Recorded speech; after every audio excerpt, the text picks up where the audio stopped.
When cash is tight, everything is a priority. It's financial survival mode. How can you survive? Ted is here. Let's begin. This is Debt Free in 30. Here's your host, Doug Hoyes. Ted, welcome back. Today you have no script. No notes, so everybody who is watching will see that I got the pieces of paper here. And you just found out what the topic was because I just read it into the camera there. But since this is a topic we discuss with our clients every day, I'm pretty sure you know what's happening. So I thought it would be fun to get your off-the-cuff thoughts instead of something on a script. So here's the point. When money is tight, everything feels like a priority. Rent's due, the fridge is empty, your credit card bill's looming, and somehow your car just broke down. You've had that with clients all the time. Everything always happens at once. So today, you and I are going to discuss how to make smart financial choices when you're in survival mode. Okay. So, and we're going to talk about practical ways to prioritize essential expenses, manage stress, avoid falling into a debt spiral, even when the math doesn't work. Okay. So now you know what the topic is. Got it. You can start gathering your thoughts. So I'm going to start with a statistic. You're going to tell me if you think this is accurate or not. So far this year, and we're now in the fall of 2025, even though I'm wearing a short sleeve shirt, which seems weird for the fall, but it's a warm day out there today. According to Statistics Canada, so far this year, the price of food is up around 5%. So does that seem right to you, or does it seem like it could be higher, it could be lower? Like what's your gut feel on that stat? Trying to remember when inflation felt like it was crazy. Was it this spring or was it last fall? I think it was a year ago. Yeah, and so 5% on the craziness of last year, that's possible. I mean, the price of a dozen eggs hasn't gone up again, I don't think. Milk is probably the same. I'm the one who does the grocery shopping. That's why I'm asking you, you see? This is exactly why. Well, and I'm going to put a link in the show notes to a post on Twitter or X from the food professor who posted this back in September, who gives examples of price increases for various foods. Okay. So this is all like a month-old or 2-month-old data, but the top 20 grocery price hikes in Canada so far this year, we're talking 2025, beef top sirloin up 50%. That's a very specific type of beef. There must be a reason. Beef ribs up 27%, beef strip loin up 24%. Oranges, loose oranges, up 42% so far this year. So there must have been a problem with the crop. Could have been. Sweet potatoes, canned soup up around 30-some%. And, there's a whole bunch of stuff here. Even frozen broccoli is apparently up 14% this year. So now, obviously, there's probably things on this list that have gone down in price because things go up, things go down. Maybe. My question is, based on all of this, do you think that there are many people today who are feeling overwhelmed? Like it's just, hey, there's just not enough money to go around? Yeah, that's an easy one. Yes, exactly. And inflation has nothing to do with it. That's just icing on the cake. That's why you didn't need a script, you see. Right. So, okay, you say inflation is just the icing on the script, on the what did you say? The cake. On the cake. You don't put icing on a script. That'd be silly. It'd be strange, like putting candles in a pie. There you go. Anyway. Why would you? I would do that. So why do you think the problems are not, the people are feeling overwhelmed? Why do you think it's not just inflation? What do you think it is? Well, so people are feeling overwhelmed because they were already at that point. Inflation just pushes you. It's the straw that breaks the camel's back. How many cliches can I give you this morning? We want to get as many in as possible. So we'll pile them higher and deeper. So you're already feeling pressure because of what's happened with interest rates and how that's rippled through the entire economy, particularly if you're a homeowner and you've had to renew. You know what's happened there. For some reason, they removed the carbon tax on gas, and yet now we're still paying as much for gas as we were 6 months ago. Funny that. That's not making any sense. Food prices didn't come down, but they don't feel like they're going up as quickly now, which is why that's the one that people view as inflation. Inflation applies to everything, but when you're an individual, that's the thing you see the most. Every week I go to the grocery store, it costs me a little bit more. Yeah, because I don't go and buy a new car every week, so I don't notice if something has changed on that. And so the cumulative effect of all of this stuff is everything you're buying is costing you more, and you don't have that much more money coming in. Your income has not kept pace with the cost of living. And that's really the key. If prices go up 10%, but my income goes up 10%, not a big deal. Who cares? But it's the people that didn't get the 10% wage increase that are really suffering. Right. The people who are super rich, who have stocks that keep going up, and of course you're a big crypto guy. It's always going up, and real estate. Okay, it's not. You got assets. Yeah. So if you've got assets in an inflationary period, your assets go up in value. It's all cool. Mm-hmm. So I don't worry so much. It's the people who don't have the assets who get hammered. So okay. So today's topic is how to prioritize when everything feels urgent. Right. And I think we both totally get it. Like, yeah, everything's urgent when you're behind and trying to catch up and everything. So you've only got so much cash. It can only go so far. How do you pick who you pay first? Okay, that's really what you're asking, right? That's what I'm asking you. So, where would you start? Well, you got to have some place to live. Hey, good. That's what I had on my list. So that's good. Now, you get the people that say, well, I'm living in my car.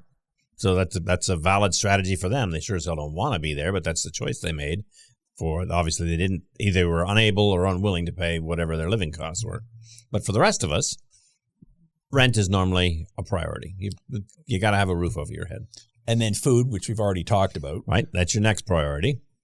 And then I had down here things like, utilities. So heat, things like that. I mean, they're more discretionary than you might think because they're not going to turn your heat off the first month you don't pay them. Mm-hmm. You have to get significantly in arrears before they're going to do something about that. Yeah, electricity is kind of important, I would think. Right. I guess it depends on the time of year, yeah. too. I mean, we're in Canada. Yeah, so we're either it's air conditioning season or heat season. There's a couple of months where it's maybe neither. Transportation tends to be a big one, too, depending on where you live, where you have to get to. And transportation is one of the ones that people hang on to more than maybe they should. I mean, I'm a car guy. Yeah, so you are, yes. Cars are our priority, but there comes a point where maybe the car isn't affordable. And people don't make that decision because, it's a tough decision to make. Yeah. But even if you don't have a car and I'm taking the bus, I'm taking transit, whatever, well, you still got to pay for it. You got to get there. So even if the cost is perhaps low, it's still high up on the priority list. So okay, when you look at in a priority basis, you got the must-haves, which is what you just said, shelter, food, utilities, transportation. Then you've got I probably should pay it, and that's where I would put my debt payments. I guess it depends on where you're going to draw the line. So if after you've paid for the must-haves, you've got some money left over. That's really what you're asking, right? Yes. So have I got enough to service my debts? Is that your next priority? Well, because after that, I've got so debt payments, and then maybe things like my cell phone, my house insurance, contents insurance. I mean, those are kind of important, but not as important as shelter and food. Well, but so when we're talking about food, did we, the person that likes to stop at Tim Hortons or Starbucks and grab a coffee on the way to work, is that a must-have or is that a nice-to-have? Yes, well, if all I'm having is a coffee today, then I guess it's a must-have. But yes, I would argue and long have argued that, yes, I agree. Coffee is an essential nutrient. It's the base of the food pyramid. We all agree with that. But you can make your own coffee. Right. I mean, harder if you're living in your car probably or in a one-room place or whatever. But for most people, I can invest the money in a coffee machine, buy the raw coffee. Do you call it raw coffee? I don't think that's the right word for it. But buy the coffee and make my own. And I go to the Toronto's farmers market and I buy the beans there and it costs a bunch of money, but it's way cheaper to go to Tim Hortons. Right. And I'm drinking fresh coffee every way. So it's a good point you raised that there's a Depends bit of category on where you shift draw here. the line into each one of these categories, right? Yeah. Well, and even food. Okay, yes, food is essential. Is going to the restaurant essential? Is ordering in essential? Well, no, it's the food itself that's essential. How much bologna and craft dinner can you eat? I've always been a big fan of Craft Dinner, who are not a sponsor of the show, but perhaps could be. Send us a box. Exactly. And then you get to the nice to have things like, my subscriptions, my Netflix, my whatever. Okay, anything else I guess goes into that category. So my thinking on this is instead of thinking about what's urgent, you start by thinking, okay, what keeps me safe and stable? Right. So, which is why shelter was the number one thing on your list. And is there any other way to organize things other than that? Or that's pretty much it? So the way that often people organize is who's screaming at me the loudest. So it becomes urgent because I got to get this screaming person out of my face. And is that what you should be responding to? Well, I mean, if they're threatening to throw you in jail, which I'm not sure how you could do, but so if the hydro company is screaming at you and the gas company isn't screaming at you, does that mean you pay the hydro company and not the gas company? Most people would. Yes, because hydro is more important than gas. And squeaky wheel. Squeaky We wheel. got another one of those cliches in there. There you go. It's the cliche show here. So yeah, and this is not easy because the whole topic of the show is how to prioritize when everything feels urgent. Well, what that means is I don't have enough for everything. Right. Well, and what's worse is it feels urgent to you, right? So there's a large segment of the population, some of them would be my age or older, that they think their first priority is to repay debt. I mean, I was raised, I got to pay my bills, and if I can't pay my debts, well, the rent's just got to wait. I mean, it's backwards because you got to live someplace, but that's how they prioritize their urgencies. Well, you have met with tens of thousands of people in your career because you're even older than me. Hey, speak up. Hard to say, but it's true. And out of the people you meet, what percentage when they come in are behind on their rent? Actually, it's not as recently. It's higher than it has been, but they usually rent and or mortgage is the thing that people make sure they pay. Right. So they get it. Yeah, because number one, it's automatic, comes out the first of every month. Yep. Although there's more and more e-transferring now on the first of the month. But I know that has to be paid. I got to live someplace. Got to live somewhere. So you're right. It's very rare, although increasingly more common now, that we see people behind on their rent. Right. Obviously, they're behind on everything. Things like everything else. Yeah. So, okay, so back to priorities here then. You got a bunch of expenses each month. So which expense is your number one priority? So, and again, I'll let everyone shout out their answer because we can't hear you. This is a recording. It's not a two-way thing. So you've already said that, okay, shelter, that would be number one. Right. Perhaps utilities, and then groceries come second, food. Although I guess they're really 1A and 1B kind of a thing. Right. Like they're really at the top of the list. What's Maslow's hierarchy? No, that's got nothing to do with this. Kind of does, I guess. Yep. So, but you already made the interesting comment that groceries, food is not it's not one thing. Right. There are decisions that you have to make. Am I eating in? Am I not going out? Am I going for high value foods? In other words, the most calories for the buck. Right. I don't know, oats, pasta, whatever it is. Or am I going off brand? Am I buying main brand? Am I buying something on sale? Maybe I didn't really need all of this, but it was on sale, so it sounded like a deal. Or am I going to the store pretty much every day so that, okay, whatever is on sale, it expires, right. You got to eat it within 2 days, so I'm getting a really great price. Those are all the strategies, obviously, that people have to implore. Now, you did hit the idea of debt. So since this show is called Debt Free in 30, okay. How do I prioritize? Let's say I've got my rent covered, I got my groceries covered. And now I've got debt payments. Okay. So now I guess the first thing we have to figure out is, do your debt payments exceed the amount of money you have left? Now, obviously, if the money exceeds the debt payments, then you're not feeling the same urgency, right? Because there's enough money to go around. So there isn't enough. We got to decide how we're going to do it. And again, the fear is the money's going to go to who's ever yelling at you the loudest. And that's not necessarily the right strategy. It's just it's human nature. So why is that not necessarily the right strategy? Well, it could very well be that you're dealing with a smaller debt that's very aggressive.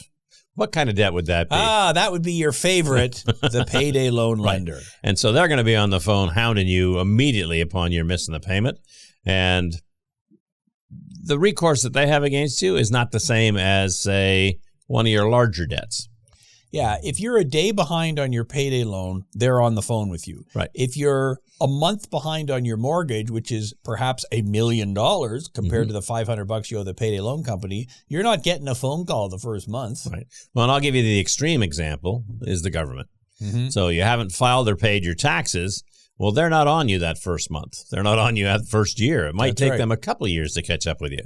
And by then, it's a really big problem. Yep. I talked to somebody last week who the debt is 5 years old with the government. Jeez. And the government just garnished or froze their bank account. Right.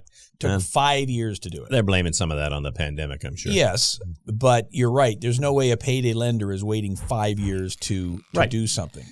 So we get into this, when you're talking to people, that there's obviously a math problem here. I don't have enough money coming in, Right. but there's also the psychological problem that, I feel a bit of shame and embarrassment for not being able to pay everything. Is that a common thing you see? Oh, it is. I mean, people will tell you if they've just had a cancer diagnosis. That's information you'll share with your friends.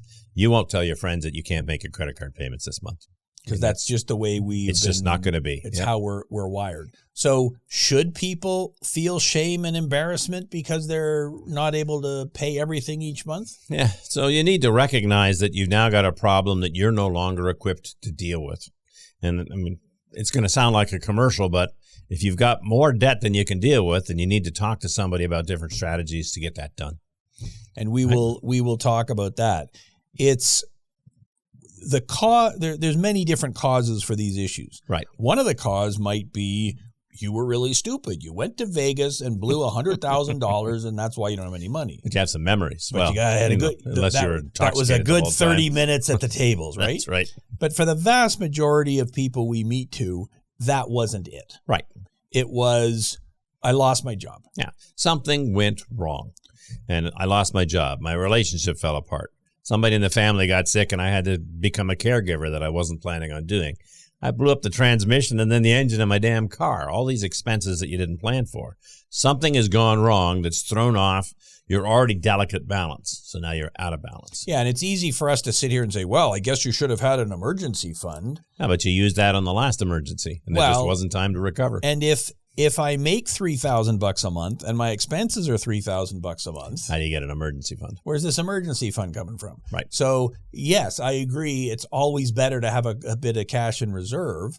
And we talked, again, I talked to somebody last week who said 2 years ago, I was in great shape. Right. I had savings. I didn't have any debt. Everything was fine. But then this happened and this happened and this happened. It was exactly what you said. She lost her job. And then I think it was her mother got sick. Right. And so, or somebody, I had to, start helping them. So like, what are you going to do when your kid gets sick? Right. You got to stay home from work. You got to do whatever you got to do. So yes, it would be good if everyone always thought ahead and said, what could go wrong? And therefore I'll spend a little bit less now so I can build something up. Right. But if your transmission goes in your car, how much does that cost? Depending on the car, whether or not you're going to get one out of a wreck, but call it $4 or $5 grand. So if it was my car, Your Honda Civic? yeah. I'd get one out of a wreck for $500, There so you maybe go. $2,000. Okay. And my Honda Accord would be the same thing. A little more. It might be $600 out of a wreck or something. Right. But okay, but then I have to have a mechanic put Somebody's it in. got to put it in, right? And then there's the risk that the one you got out of the wreck blows up in 6 months too. Is also. So there's no way I'm doing less than $2,000, and it could easily be $5,000. Easily. So how many people have $5,000 just sitting there? None of them. Nobody. And which is why they're all doing those finance deals now for major car repairs, right? Yeah. At high interest. Because you've got no choice. So, Okay, so let's go back to this whole crisis mode, which is what we're talking about today. Yep. I've lost my job. I got sick. I'm separated. Cash is very tight, whatever. I got a few dollars in the bank. Maybe I've got EI coming in next week. So how do I decide what to spend my money on when I don't have enough to cover everything? I think this is something accountants call zero-based budgeting. There you go. Where you just start from scratch. So I would start by saying, what has to be paid before my next paycheck? Is that the right approach, or? It's probably the most common approach to doing what you're talking about doing, right? So your paycheck is coming in on Tuesday. It's going to be $1,450. Okay, what am I going to pay with that $1,450? And you don't necessarily just pay the person who's screaming the loudest. No. Well, again, that's what we're talking about. You pay the thing that's deemed to be most important, and you shouldn't allow the person screaming the loudest to become the most important. So let's take your example. I've got a paycheck coming in that's $1,450, which is a weirdly specific amount, but okay. And my rent is due 4 days later, and it's $2,000. Right. Well, and so you haven't got enough money to pay the entire rent amount. Can you pay half of it and make a deal with the landlord to pay the next half when your next paycheck comes in?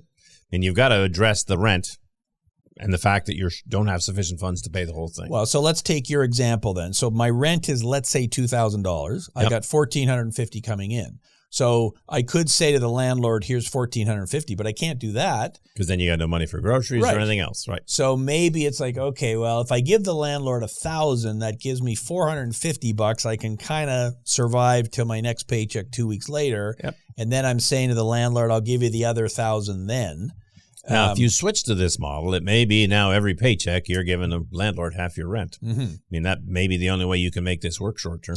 Well, and if my paycheck is $1,450 twice a month, living in a $2,000 a month place is going to be really tight cash-wise. Crazy. Yep. And every place is $2,000 a month. Like if in Toronto, there's it's more than that. Yep. So I guess the next part of the analysis is, do I have a short-term problem or do I have a more structural or long-term problem? Right. And right now you have both. Right? I got both in that case. So if I broke my foot and I'm going to be off work for, how long does it take when you break your foot? Now you're probably off at 6 to 12 weeks. 6 to 12. And I'm an accountant, so I could probably still work with a broken foot. But if I work in construction, probably a different story. So, okay, that is a temporary situation. I know that I will eventually be back to work. So I guess, okay, I bob and weave and borrow a bit from my mother and whatever. Well, but even in that, so let's say you get the maximum EI, you're getting $2,400. But you used to, because you're in construction, you used to make $3,500. So the next 3 months, you're out $3,300 difference. I've still got a big problem. And it's got to come from somewhere. And I guess I've got to dramatically reduce my expenses. Okay, I'm not eating out at all. I'm not going anywhere. I'm not doing anything. But even then, it's still going to be an issue. So your example with the landlord, which is most people's biggest expense every month, the correct answer when you're in survival mode is you get on your phone with the landlord. And explain to them what's going on. Here's what's happening. I broke my foot. This is what I got to do. And the landlord actually might be happy to have you pay every 2 weeks. Right? Because one, they know they're getting paid, which is better than you not paying and them having to come down on you, right? And what if your landlord's a real prick? Who can I say that on this show? We'll bleep it out. That's right, because we've got a history of doing that. Exactly. We'll just bleep that out. We're always using words that we shouldn't use. So my landlord is an unsavory fellow, right? And he says, no, at the first of the month, you got to pay the money or I'm evicting you. All right. Well, and if the law says he can evict you, I guess that's the risk you run. And I don't think the law says if you're a day late, they can evict you. I think there's rules and everything. But okay, I guess that means you're going to be looking for another place to live in due course. But and so that plays into your long-term problem, right? So if you're making $2,900 a month, $1,450 every 2 weeks, and your rent's $2,000, that's not sustainable. So either you got to get a roommate or you got to find someplace else to live. Yeah, and so you have to separate it into the structural, the short-term, the long-term. And yeah, if I'm making $2,500 a month, I can't live in a $2,000 a month place. Just can't be done. Can't be done. I got to have a roommate. I got to find a cheaper place. I got to go back, live with my family, whatever it is. If it's a temporary thing, I'll be back to work in a couple of months, then okay, I think the correct answer there is you talk to your landlord and say, look, here's what I can do. Devise a strategy. Yes. And the same with any other debt. I am a big believer in make a plan, but don't promise anything you can't do. Right. So if the landlord says you have to give me $2,000 on Wednesday, it's like, okay, I'll do it. Well, you can't do it. Right. So no, here's what I can do. I can give you $1,000, that whatever I can do. And you've got to actually crunch some numbers, take a look and see what you are actually able to do. Right. And that's why you're suggesting of doing it by the paycheck actually is a very good one. So a month is 30 days, unless it's February, or one of the months that ends in R. Anyway, you know you're going to have 2 pays, and you're in survival mode, then each paycheck is critical. And so you're going to look at each paycheck and what do I have to make this paycheck do? Yep. How far does it got to go? And it may be that I've got to go grab another job. I've got to really cut back on stuff. I got to do whatever I do. Again, we're talking about survival here. How do your kid's sister? Well, wait a minute. There's laws against that. How do I prioritize when everything feels urgent? Well, you just got to do it. So some of the warning signs of this. I mean, obviously, I can't pay my bills. That would be the obvious warning sign. Yep. I guess if my debt payments are consuming a significant amount of my income, that would also be a warning sign. At that point, that's where I guess if the debt is my biggest problem, right? So, okay, I got X number of dollars coming in. I can cover my rent. I can cover my groceries, but I can't cover my debt. Well, that's where you're reaching out to someone like you or me. Exactly. You've got more options, even when you're in survival mode, if you can meet all your basic necessities. You can meet the rent. You can get the food. You're dealing with the car. All of those things are covered. But now I've got this overwhelming debt issue, and I just don't have enough money to service the debts. Well, there are laws to protect you for that. And the most common thing is something called a consumer proposal, where you say, look, I can't pay you back the total amount I owe you, but I can pay back some of it. And we know from our Hoyes Michaelis Joe Debtor's bankruptcy study from last year, our average client is paying a little bit more than $2,000 a month on debt service costs. So that's minimum payments every month. That's a big number. We also know from that same study that they've only got $250 available to make those payments. Right. So if I could do a proposal where I'm paying $250 a month, okay, great. Now I can service my debts and still pay everything. So Right. if the debts are the biggest issue, then the consumer proposal becomes the logical answer. Right. If it's more than just the debts, I can't even cover my rent, utilities, whatever. Again, is it short term or is it long term? But you can call your creditors. Right. And say, look, I'm in a bit of a crunch right now. You got to help me. Here's what I can do. So if you call up the hydro company and they say, well, you owe us $600, and you say, well, I can give you an extra $100 a month for 6 months, Yeah. I suspect they will work with you. Yep, they'll probably look at your payment history and your usage history and see, well, you know what? Is there a time of year where your actual usage is lower? Maybe we can just put you on a budget and we'll figure out what it's going to be. Yeah, and you got to be proactive. You got to think and you got to not yell and scream at people. And they don't want to hear every horrible thing that's gone wrong with you. They want to talk to somebody that's reasonable and explain, look, this is all I'm able to do. Right. And they'll work with you. Yeah, if you call them up and start blaming everyone else for all your problems, I'm less inclined to help you. Right. Whereas if you call them up and say, look, here's what happened. I lost my job. I got sick.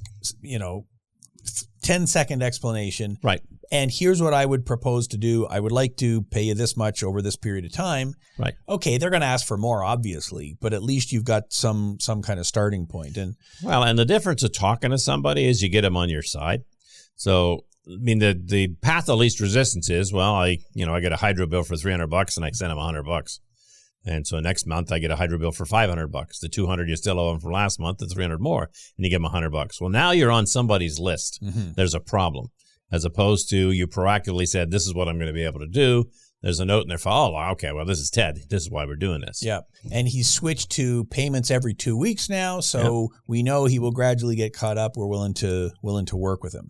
And we're skipping over all the other things you probably are doing when you're in survival mode. You're talking to friends and family. Maybe you see if you can get a cash advance from work. You're doing all the things we talked about on the grocery side of things. So you got to do what you got to do. Right. It's not easy. So I mean, the name says it all. You're in survival mode. Yeah. And so you got to do what you got to do. So, and at the end of most of our shows, we say, well, if you have too much debt, you should consider a consumer proposal. We already talked about that. But if you're in survival mode, survival is more important than the consumer proposal. Right.